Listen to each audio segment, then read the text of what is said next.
നിങ്ങളുടെ ഇടയിൽ തർക്കങ്ങളും ഏറ്റുമുട്ടലുകളും ഉണ്ടാകുന്നത് എങ്ങനെയാണ്?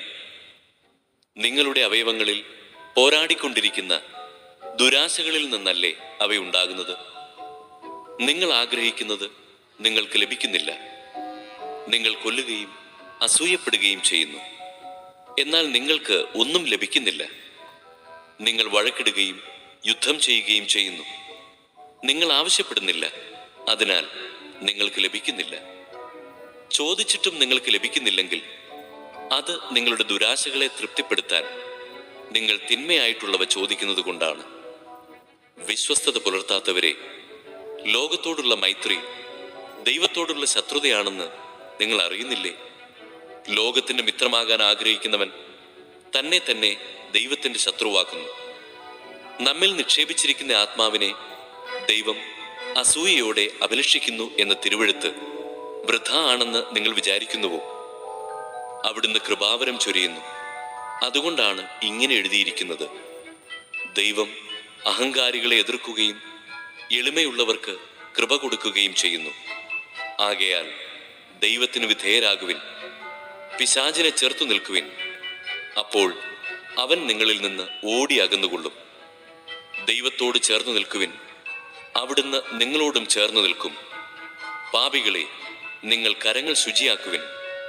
സന്നിഗ്ധ മനസ്കരെ, നിങ്ങളുടെ ഹൃദയങ്ങൾ ശുചിയാക്കുവിൻ.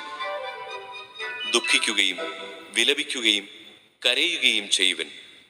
നിങ്ങളുടെ ചിരി കരച്ചിലായും നിങ്ങളുടെ സന്തോഷം വിഷാദമായും മാറട്ടെ. കർത്താവിന്റെ സന്നിധിയിൽ താഴ്മയുള്ളവരായിരിക്കുവിൻ, അവിടുന്ന് നിങ്ങളെ ഉയർത്തും. ഭൂമിയിൽ നിക്ഷേപം കരുതി വയ്ക്കരുത്. തുരുമ്പും കീടങ്ങളും അവ നശിപ്പിക്കും. കള്ളന്മാർ തുരന്നു മോഷ്ടിക്കും. എന്നാൽ സ്വർഗത്തിൽ നിങ്ങൾക്കായി നിക്ഷേപങ്ങൾ കരുതി വയ്ക്കുക. അവിടെ തുരുമ്പും കീടങ്ങളും അവ നശിപ്പിക്കുകയില്ല. കള്ളന്മാർ മോഷ്ടിക്കുകയില്ല. നിങ്ങളുടെ നിക്ഷേപം എവിടെയോ അവിടെയായിരിക്കും നിങ്ങളുടെ ഹൃദയവും. കണ്ണാണ് ശരീരത്തിൻ്റെ വിളക്ക്. കണ്ണ് കുറ്റമറ്റതെങ്കിൽ ശരീരം മുഴുവൻ പ്രകാശിക്കും. കണ്ണ് ദുഷ്ടമാണെങ്കിലോ ശരീരം മുഴുവൻ ഇരുണ്ടുപോകും. നിന്നിലെ പ്രകാശം അന്ധകാരമാണെങ്കിൽ അന്ധകാരം എത്രയോ വലുതായിരിക്കും. രണ്ട് യജമാനന്മാരെ സേവിക്കാൻ ആർക്കും സാധിക്കുകയില്ല. ഒന്നുകിൽ ഒരുവനെ ദ്വേഷിക്കുകയും അവനെ സ്നേഹിക്കുകയും ചെയ്യും, അല്ലെങ്കിൽ ഒരുവനെ ബഹുമാനിക്കുകയും അവനെ നിന്ദിക്കുകയും ചെയ്യും.